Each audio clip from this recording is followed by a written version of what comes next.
mais um dia como outro qualquer. O capítulo 4 diz que este homem, tinha mais de 40 anos de idade.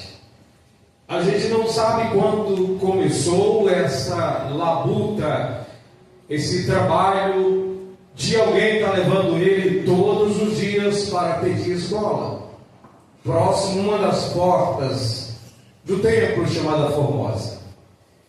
E ali ele estava todos os dias, e ele não tinha uma cadeira de rodas motorizada, ele era levado pelas pessoas.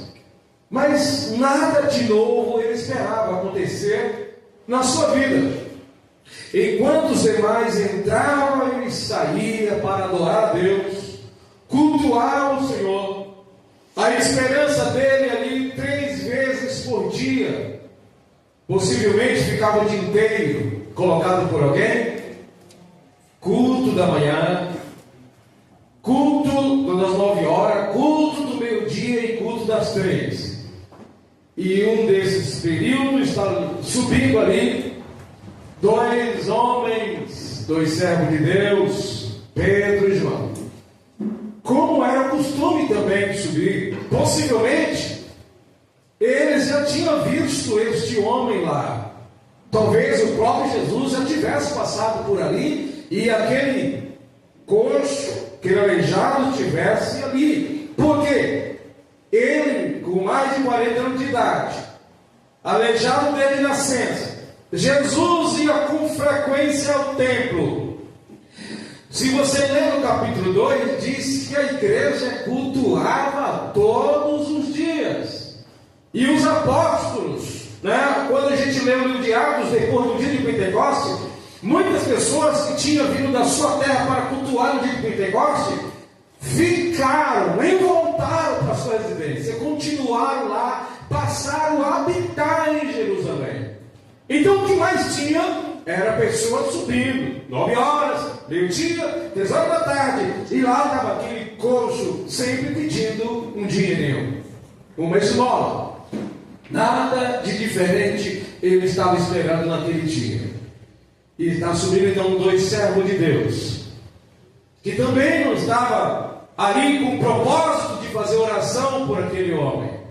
Possivelmente, pela linguagem bíblica, eles já tivessem quase que passando pelo homem, pois usa a expressão voltar. Talvez signifique isso. Mas quando ele vai passando, o homem estende as suas mãos e alça a sua voz e pede mais uma ajuda, pois era o seu sustento, era o seu costume. Naquela época se usava roupas específicas, capas, para identificar como alguém que mendigava, como no caso do cego de Jericó. Ele usava uma capa, no caso do cego de Jericó, e quando Jesus disse, traga o cego, a Bíblia diz que o cego pegou a sua capa e deixou, desprezou-a, jogou fora, porque essa capa era para que fosse alguém identificado como carente, necessitado de esmola. Mas quando o homem, o cego, entendeu que se Jesus está me chamando é porque ele vai me curar, logo não vou precisar mais estar pedindo para que ele serve essa capa, então jogou a sua capa fora. Então esse homem possivelmente usasse também, pois era dada essa capa de origem babilônica, com essa ideia de que quem olhasse para o cego, ou um coxo, qualquer pessoa aleijada, como por exemplo,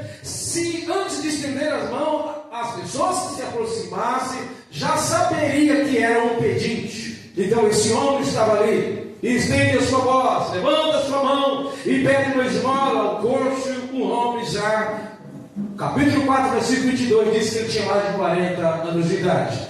E mais uma vez ele pede esmola. E até nenhuma surpresa. E João e o Pedro diz: nós não temos ouro, nós não temos prata, nós não temos como te ajudar financeiramente. Até porque naquele momento não ia tirar aquele homem daquela situação. Ajudaria, claro, a Bíblia nos incentiva a da esmola. A Bíblia nos incentiva isso. Então, a sua situação não seria mudada. O que ele não sabia era que Pedro e João tinham algo mais importante do que algumas moedas de ouro ou de prata. E foi o que ele disse. Talvez ele não tivesse levado, talvez ele usou a expressão figurada, mas ele diz: nós não temos ouro, nós não temos prata para te dar, mas o que nós temos, isso nós vamos dar para você. Em nome de Jesus Cristo Nazareno, levanta-te e anda. E pegou ao mesmo tempo na mão daquele homem e colocou aquele homem de pé. Isso ele não precisou de fé. O nosso Deus é tão poderoso, é tão grandioso, que apesar de ele pedir que a gente creia para que alguma coisa aconteça, em alguns casos a fé é uma forma de agradar a Deus, pois diz a Bíblia que sem fé é impossível agradar a Deus. Mas dos 35 e 36 milagres registrados na Bíblia pelos apóstolos, menos de 50% deles precisaram de ter movimento de fé de quem recebeu para que Deus operasse. Depois você analisa, como no caso desse homem, não foi pela sua fé, porque há momento que Deus, ele não chega para nós com exigência, e você se prepara, como foi falado aqui nessa noite, você faz um cenário. A gente faz cenário, e não tem nada de errado nisso quando a gente faz. Qual é o seu cenário? Tem alguns irmãos que fazem o cenário. O cenário é: eu quero receber uma bênção, e antes eu vou me consagrar fazendo uma campanha de 3 dias de jejum. Cenário espiritual.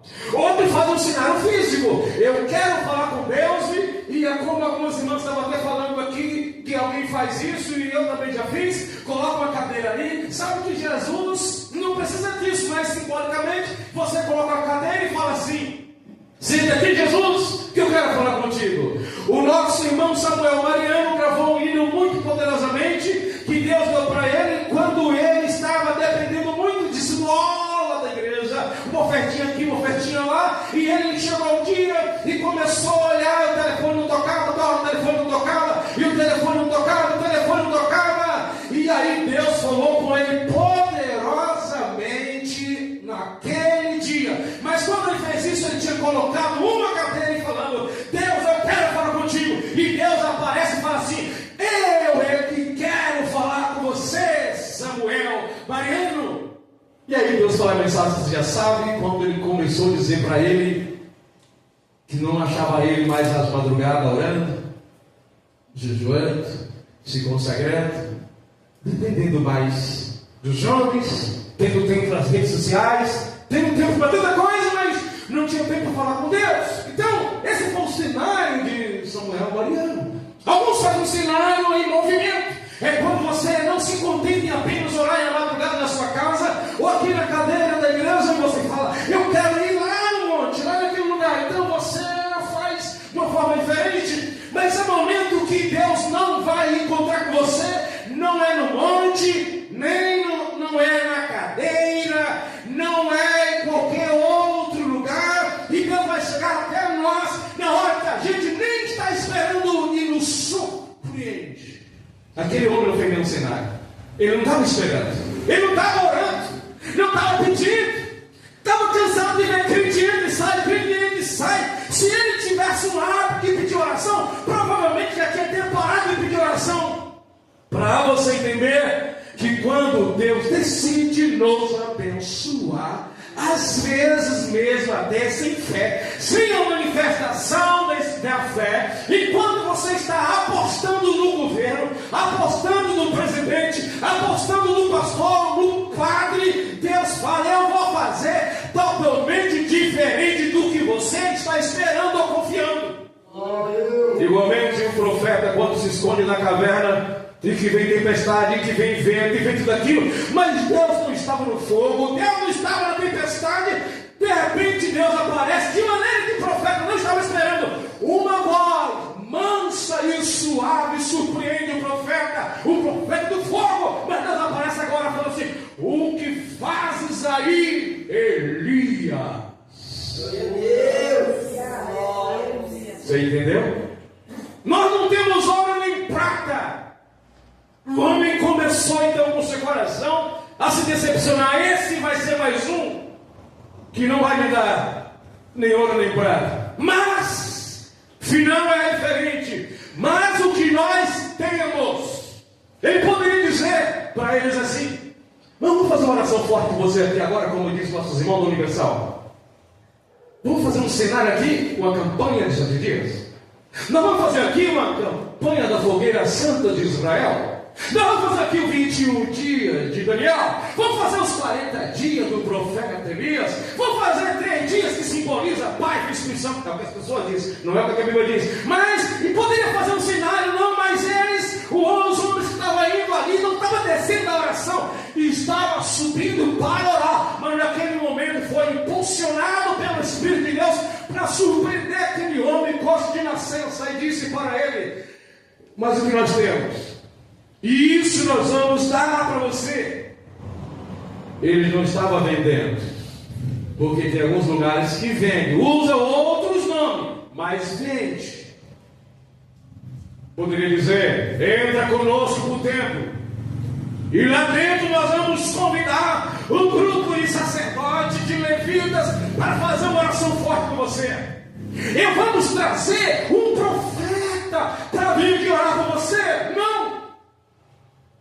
Deus quis surpreender aquele homem. Naquele momento, nós não temos ouro e nem prata, mas o que nós temos não vamos vender para você, pela oferta, pelo dinheiro, pela campanha. Não vamos fazer uma troca. Você, eles poderiam dizer, como os sacerdotes de hoje, os profetas de hoje e alguns pastores de hoje: você tem que fazer alguma coisa que simboliza fé. Você tem que primeiro entrar com o seu tudo. Primeiro você tem que dar uma oferta de amor, uma oferta voluntária, que na verdade é forçada. Você tem que entrar com alguma coisa que representa uma fé, uma grande oferta, para que Deus venha fazer coisas dentro do seu lugar. Não! Nós não temos ouro e nem prata, e nós não vamos pedir nada para você. Nós não vamos pedir nada para a sua família, não vamos pedir nada para os seus parentes, para que você receba a cura. Mas o que nós temos, isso nós vamos dar para você. Em nome de Jesus Cristo, levanta, rapaz. E pegou na mão do homem. Aleluia. Porque não basta a gente crer que Deus vai fazer alguma coisa pelas pessoas. Precisa da nossa ação. Veja que ele fala: nós não temos ouro e nem prata, mas o que nós temos, isso te damos em nome de Jesus Cristo. Levanta e anda. Aí pegou na mão do homem, sem criar espetáculo.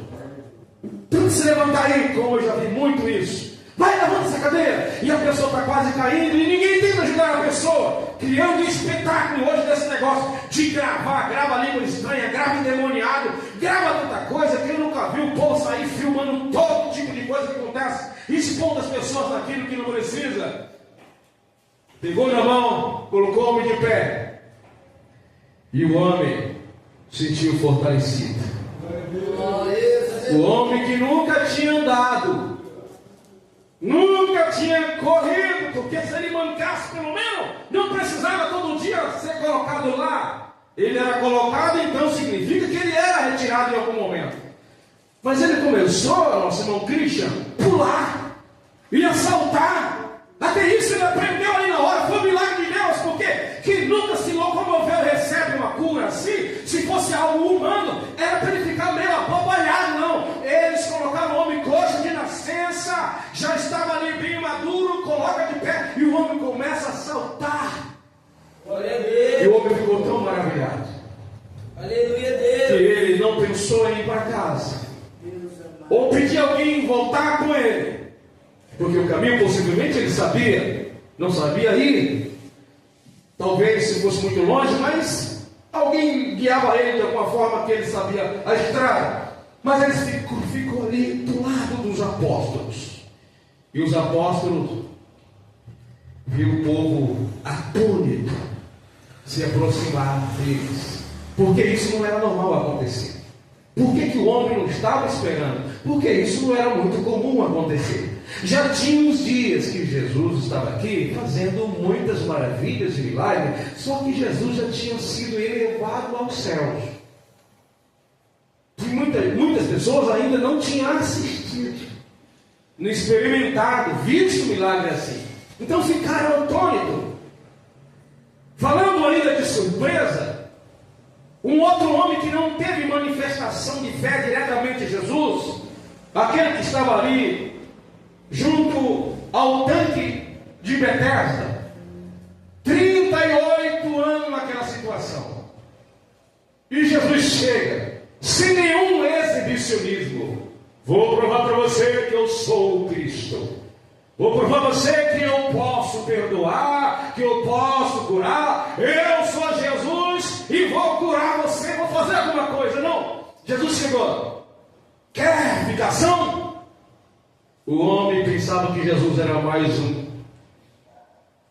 Ele também era levado, também retirado, porque ele não conseguia, sempre quando o anjo fazia o movimento, antes de ele chegar até lá, alguém pulava na água primeiro.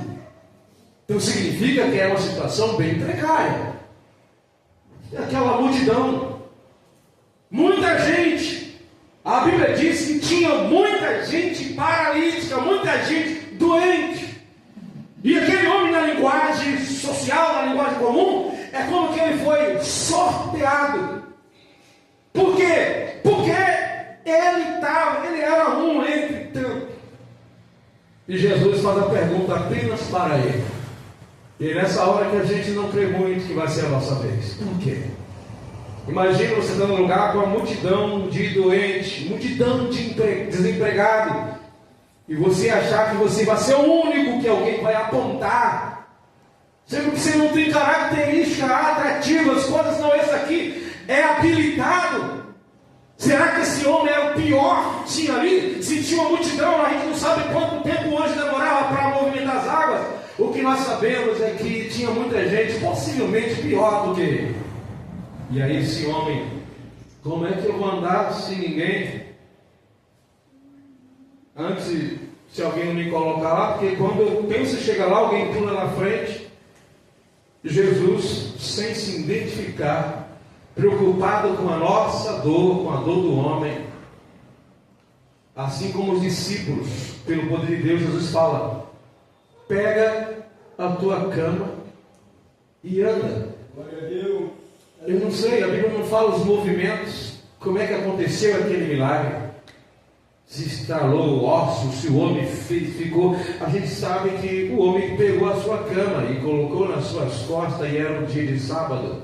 Foi muito questionado, pois isso era considerado um trabalho, e foi embora. O homem ficou emocionado, possivelmente, porque quem não ficaria? O homem nem perguntou qual é o teu nome, quem és tu, e foi embora com sua cama. Se mandou.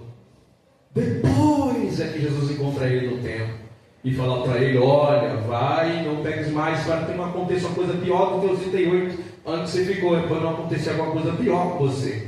Mas eu quero dizer para os irmãos que Deus, quando Ele quer ter encontro com a gente, claro que nem sempre acontece todas as vezes desse modo. A segunda ideia é o seguinte: é que nós sempre, quando recebemos de Deus algo, a gente atribui sim que Deus fez, mas é como que, de alguma forma, a gente contribuiu para que Deus olhasse para nós. Orando, jejuando, lendo a Bíblia, se consagrando, indo ao monte e fazendo o cenário. E certo é que em alguns momentos ele fala: se creres, verás, se for fiel, verás, se você ouvir minha palavra e obedecer, você será abençoado, sim. Mas é momento que Deus fala: eu não sou regido por fidelidade de homem algum, não sou regido por dízimo, por oferta, por fidelidade, por oração. Eu, quando quero fazer, ninguém pode impedir. Operando eu, quem é que vai impedir? Eu sou Deus. Às vezes até em meio à dúvida e relutância da nossa parte, e às vezes até em meio à incredulidade, Deus fala: você não merece, não é digno, mas eu vou me manifestar e provar para você que eu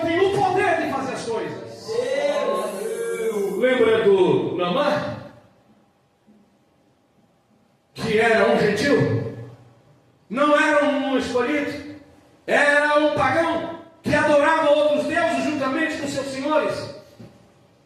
E uma pequena ou uma moça simples fala: ah, se ele soubesse de um profeta que tem na minha terra, lá em Israel.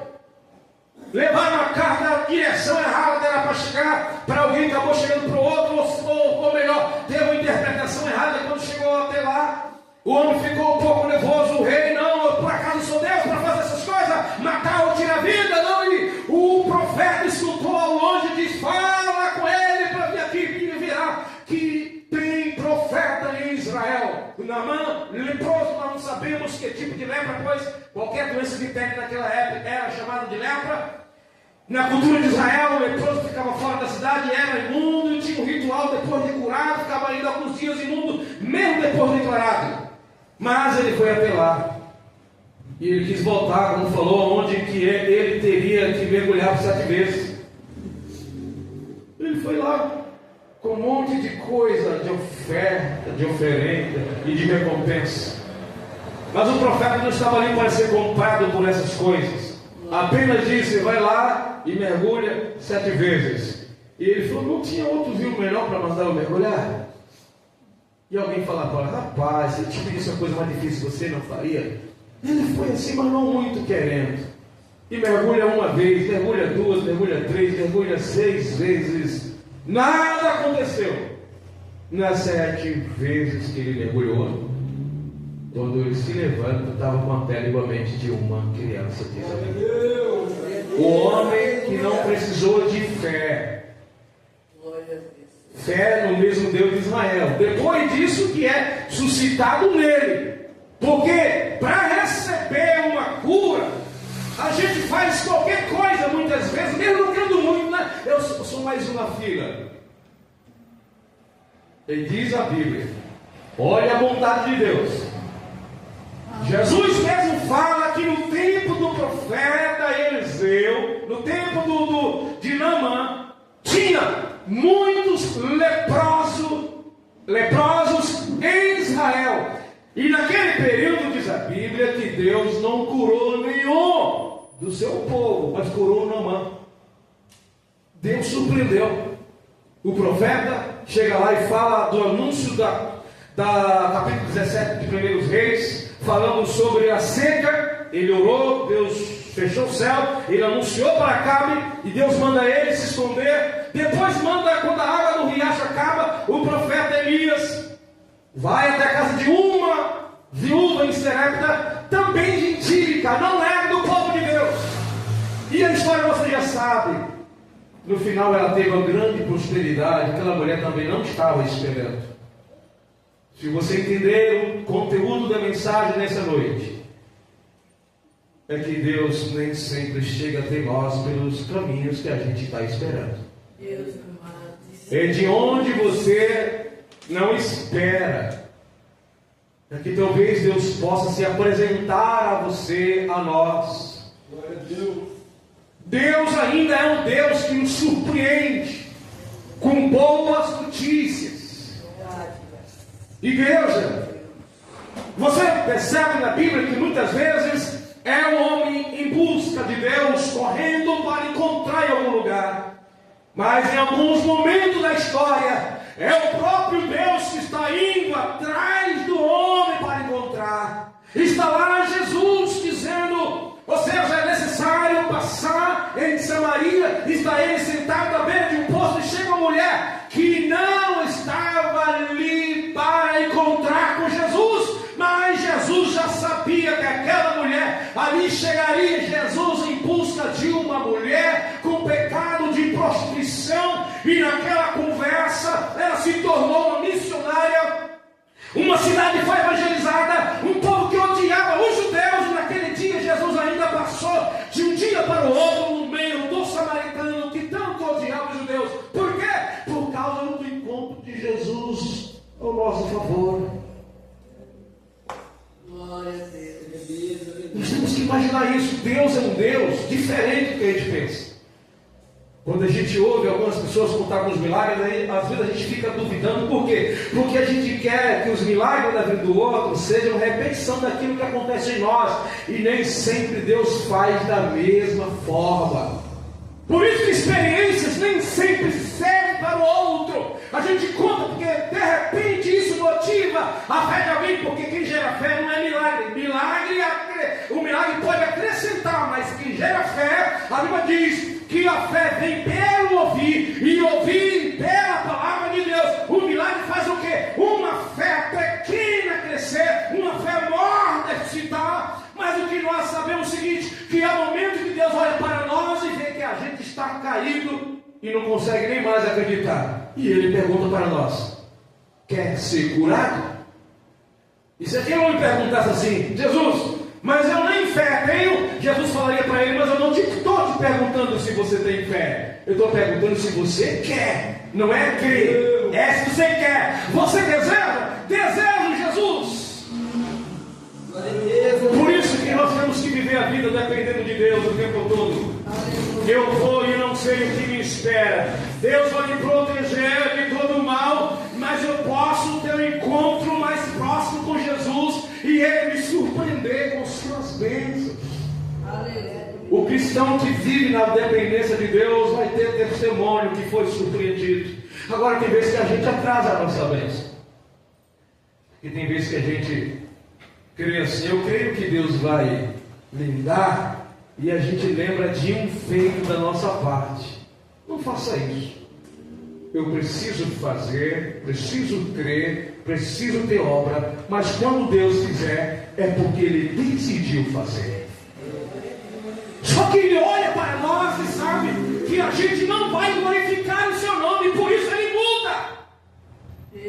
A gente pede, a gente ora, jejua, mas Deus já sabe que depois você vai dizer: olha, esse milagre aconteceu porque eu me consagrei, porque eu sou santo, porque eu sou fiel, porque eu acreditei, isso é necessário fazer. Mas se a gente não vai honrar o nome de Deus com milagre, muitas vezes Deus diz não para o nosso milagre. Quando 32 mil homens, se me fala a memória, ia sair para guerrear com Gideão, e Deus falou: é muita gente, é muita gente. Eles não iam perder a guerra porque era muita gente. Não, a Bíblia não disse que eles iam perder. A Bíblia disse que eles iam ganhar, mas só que eles iam atribuir a força do exército, a força do seu braço, para que eles não pensem que vão ganhar a guerra por causa do seu poder militar. Eu vou deixar só um pouquinho de gente, e depois eles vão perceber que esse pouquinho de gente não era capaz de ganhar uma guerra no meio de tanta gente que parecia gafanhoto. Tudo bem, manda aqui os tímidos, isso é estratégia. O tímido não ia atrapalhar nada naquela guerra não. Os tímidos e o covarde não, mas Deus usa estratégia. Mande que os tímidos e o covarde voltem para casa. Doutor, 22 mil. De 32, quanto sobrou? 10 mil. Ainda é muita gente. Então, pede para ele descer até a água. Nós temos que saber separar aqui. Aí Deus deu estratégia. Aquele que beber com a boca na água, esse não serve. Mas aquele que pega água com a mão e beber, que nem um cão beber trazendo até a boca, esse você separa. E aí sobrou apenas 300. 300 num exército enorme de inimigo. E outra coisa, vocês não vão precisar fazer muita coisa. Vão 3 guardas de 100, vão ficar com a tocha dentro de um negócio de enbarrolar, e quando vocês quebrar e começar a gritar, citando o nome lá de Gideão, vai confundir o inimigo. Seria impossível eles ganhar aquela guerra. E o inimigo começou a lutar contra si mesmo, e tiveram que fugir, e morreu muita gente do lado do inimigo. Sabe por quê? Porque às vezes os critérios de Deus não são nossos caprichos. Que a gente pergunta para o professor assim: por que você acha que você vai receber vitória? Porque eu estou há 7 dias orando e jejuando. É mesmo por isso? E o que você me diz de gente que crê em você, fiel em você, que fez 7 dias e não recebeu nada, e alguns começou a fazer, no começo recebeu. Ai, porque Deus já sabia que com 7 dias não creio, e aquele que fez um dia creu. Não. É que Deus muda os critérios. Ele não é governado pelas nossas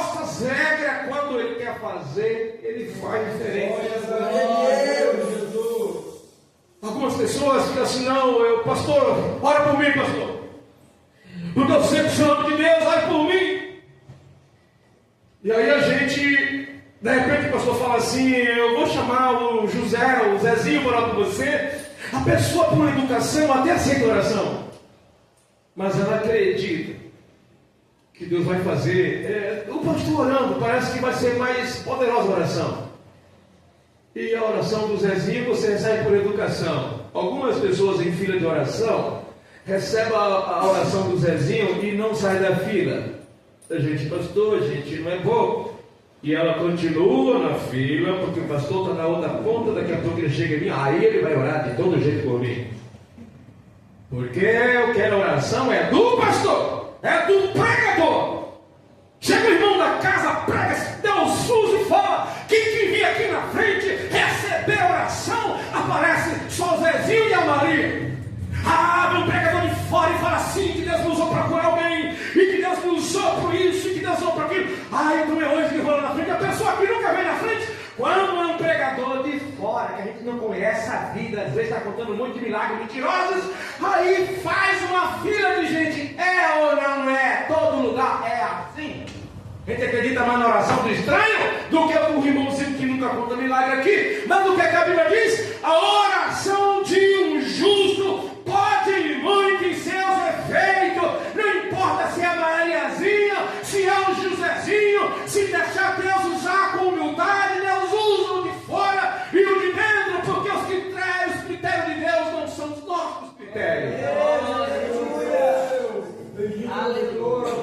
A pessoa mais consagrada nos dias que os apóstolos orou por esse rapaz aqui apenas disse, levanta e anda. Não eram os apóstolos, os mais consagrados naqueles tempos, na visão do povo, era o sumo sacerdote, eram os homens mais puros, mais crentes, que lia as Sagradas Escrituras, interpretava e ensinava o povo ao sábado, mais do que os apóstolos. Mas Deus não usou nenhum profeta, Deus não usou nenhum sacerdote, Deus não usou nenhum levita, foi o simples apóstolo que não pretendia nada, subindo. Assim é você, que não tem nenhuma pretensão de se exibir, de se exaltar. Deixa Deus usar você e declara pela palavra de Deus aquilo que o Espírito Santo colocar em seu coração, e diga para as pessoas, eu não tenho ouro para resolver o seu problema, mas eu tenho um Deus que pode te levantar da cama. Deus procura pessoas corajosas em seu nome. Se ele estivesse descendo na oração, ele estaria, talvez estivesse assim, eu estou crendo que depois dessa oração, depois do sacrifício, depois de buscar a presença de Deus, agora estamos cheios de Deus, vamos orar pela pessoa que está ali na porta pedindo. Não, ele já tinha Deus na sua vida. Aleluia. Antes de entrar, Deus pode usar você, não é depois do culto, Deus pode usar você enquanto estiver vindo para o culto, porque o Deus que nós servimos está conosco todos os dias. Nós precisamos crer no Deus que nós servimos, meus irmãos. Precisamos entender que somos bênção na vida do nosso semelhante. Mas às vezes a gente se coloca no lugar do paralítico. O paralítico, quando ouviu a voz, a gente não sabe, foi questão de segundos provavelmente. O homem deixou ser levado e elevado e começou a se alegrar na presença de Deus. Diz a Bíblia que ele não idolatrou os apóstolos. O povo até quis idolatrar, mas ele começou a saltar e se alegrar, louvando e glorificando a Deus. Diferente de alguns testemunhos que a gente ouve hoje. E as pessoas começam a contar no rádio aí, 99.7. Mas depois que eu comecei a fazer o descarrego, depois que eu comecei a vir aqui, o bispo apóstolo fulano de tal falou, e depois que eu peguei o lenço, o cajado, depois que eu peguei o azeite ungido não existe, azeite é que unge, tá? E depois que eu peguei o azeite ungido, e depois que eu peguei a porta, e depois que eu peguei o tijolo, não. Quem faz o milagre mesmo de verdade, porque existe milagre mentiroso, é o Senhor Jesus. Nós temos ouro nem prata, lá do que nós temos e te damos em nome de Jesus Cristo Nazareno.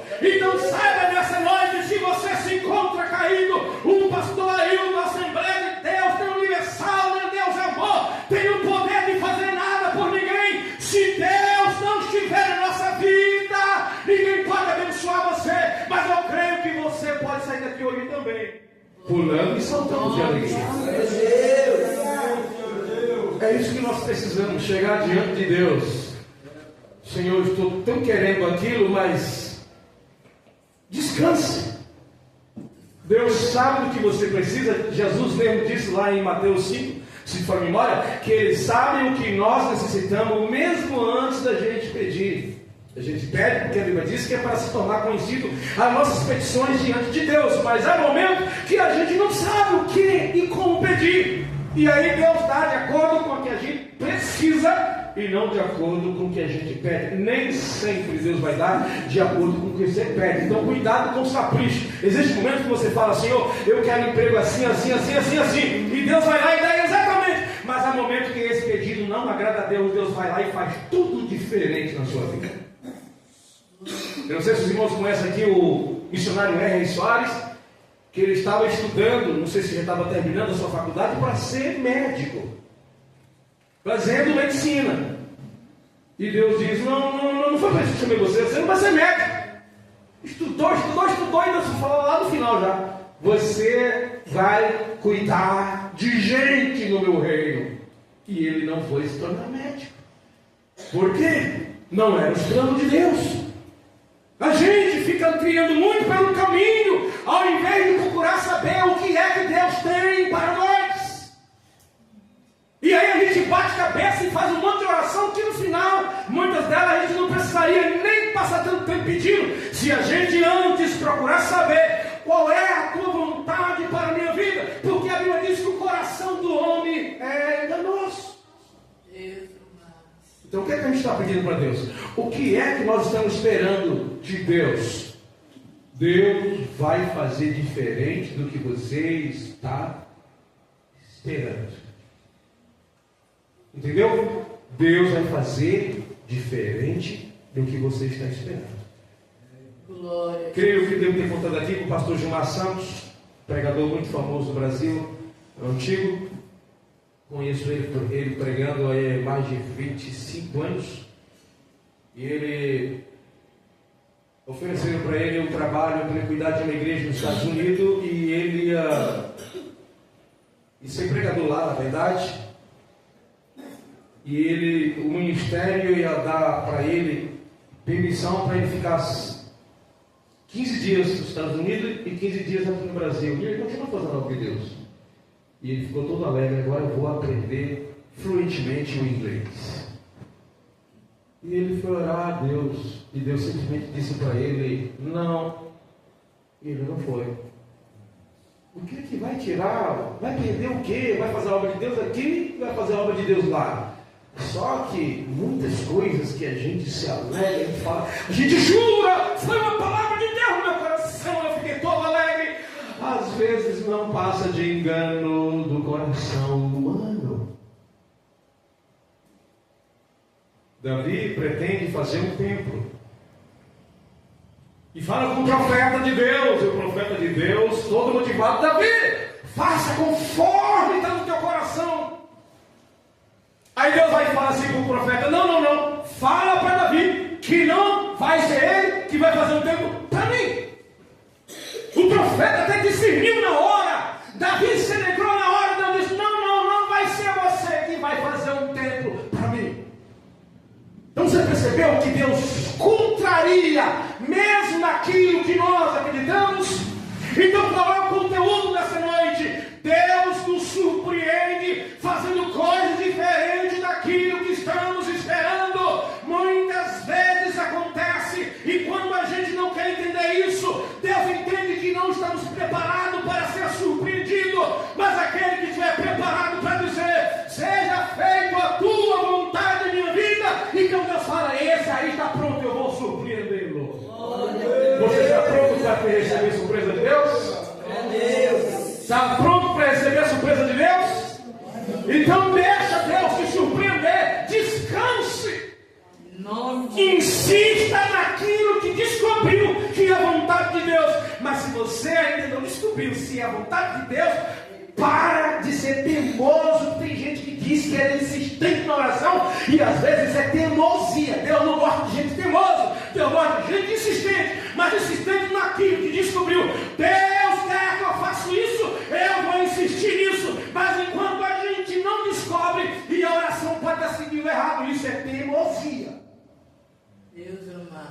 Esquece que tem vezes que você tentou e deu errado. E por que é que agora vai dar certo? Ah, pastor, foi outra época, não. Deixa de ser teimoso, homem. Deixa de ser teimoso, mulher. Procura primeiro saber se é isso que Deus tem para a sua história, para a sua vida. Não perca tempo sendo teimoso naquilo que Deus não respondeu. Glória a Deus. Deus quer nos surpreender, mas a gente precisa estar preparado. Deus quer ver que essa mesmo é a nossa necessidade. Eu insisti quando eu comecei a pregar, que eu queria pregar bem diferente do que prego. E aí era a imaginação da minha cabeça, o tempo todo pregando, a pregar. Depois de fui vendo que não era aquilo que Deus queria e mudei totalmente de direção, orando a Deus de outra forma. Tem gente que quer tanto cantar, e pode cantar, mas a função específica às vezes não é isso. Tem gente que quer ser pregador, mas Deus não chamou para isso. Ah, eu quero trabalhar com trabalho de libertação, mas às vezes Deus não te chamou para isso. Eu quero ser pastor, mas procure saber se foi para isso. Pastor, eu quero ser missionário para lá e para cá, porque missionário é nem a alma por aí, pelo mundo afora. Mas Deus te chamou para isso. Pastor, mas eu quero ser aquela pessoa que trabalha em algum serviço específico. Procure saber se foi para isso. Eu tentei ser cantor, já falei para vocês, mas depois descobri que não foi para isso que Deus me chamou. Cheguei a compor 10 hinos, perdi 8, eu só tenho 2 hoje. Mas eu descobri que não foi para isso. Tentei ser músico, já entrei em aula 2 vezes para aprender a tocar violão e guitarra. Mas depois descobri ainda que eu posso aprender alguma coisa, mas eu sei que não foi para isso. Mas pastor, eu gosto tanto de fazer isso. Você gostar de fazer um negócio nem sempre significa. Isso pode ser apenas um engano do coração. A vontade de Deus convence seu coração, mas às vezes Deus te leva a fazer algo que nem é o que você está querendo. Mas desculpa, se foi para isso.